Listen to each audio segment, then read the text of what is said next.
So I've been working on getting the cage system down over the last few months, and finally came up with an exercise that I found to be very helpful and simple, and thought I would share it quickly. It's going through all of the 5-1-3 triads that exist on the fretboard for the same chord. So I'll show you what that means. So just here, I'm going to focus on just the fretboard here. This is an Emerald X7. Lovely little guitar. Okay. So first, just reviewed on CAGED. CAGED is the idea that you can go up and down the fretboard through the CAGED chords. C-A-G-E-D, right? C. And then the next one is going to be your A chord, right? And then your next one's going to be your G chord. Notice how actually the A continues there, right? And then you get, and then you're going to get your E chord, and then your D chord, caged, right? Or your D. I'm calling them chords. These are your shapes, right? Because all of these are actually a C. Everything that I just played is a C. But one of the really interesting things about guitar is that there are a lot of the fret shapes we know are 5-1-3 triads already, right? So let me just show you this for a second. This is your E chord, right? But this is the 5 of the chord. This is the 1 of the chord. And this, your index finger, is the 3 of the chord. So that's 5-1-3, right? 5-1-3. Except the thing is that your A shape, right, is also a 5-1-3. 5-1-3, right? 5-1-3. I didn't put it at the right spot though. 5-1-3, right? 5-1-3, 5-1-3. So it's the same exact thing. And your D chord is also a 5-1-3.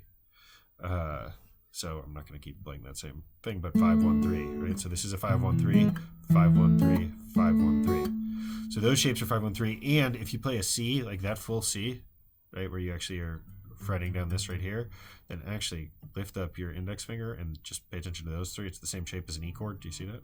It's just shifted up a string. That's a 5-1-3 also. 5-1-3. So hopefully that made some sense. Here's the exercise. The exercise is to follow your 5-1-3 triads up and down the fret, up and down the fretboard. So we're going to take well, why don't we just start with that C right there, right? 5-1-3, 5-1-3. Actually, if we shift it down, it's a B, and then we can take full advantage of our fretboard, get as much space as we can. 5-1-3, okay? So we're just going to follow, it's still caged, but we're going to follow the 5-1-3 up and down the fretboard. So we're going to go 5-1-3, that shape, and then the A is going to come next, the shape, 5-1-3, right? And now the next one is the G. G doesn't quite work here, so what we're going to do is this. You'll notice right, that would be the G shape. So we're just going to do the 5-1-3 triad, and we're going to do 5-1, and then we're going to have to reach for the 3, because we don't have another string. So caged, G, E, right? The next one's going to be right here, 5-1-3, E, and then the D, 5-1-3. Okay, so it takes a little bit to get used to the order of them, and that's the exercise, is to just keep following them up. Right, that one you can't do the full one. You could reach back. There's a 3 right there, 5-1-3, 5-1-3.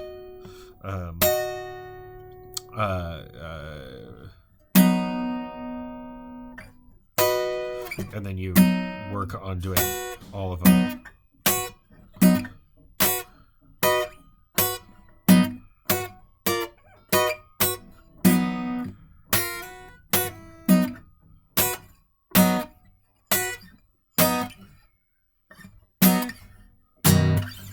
Anyways, you get the idea.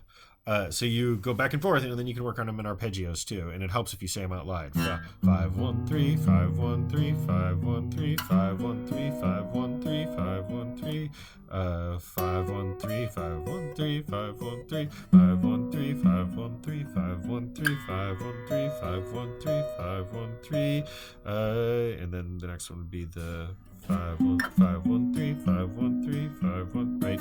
You get the idea. So anyways, I'm working on that. I found it really helpful. Thought I would share it.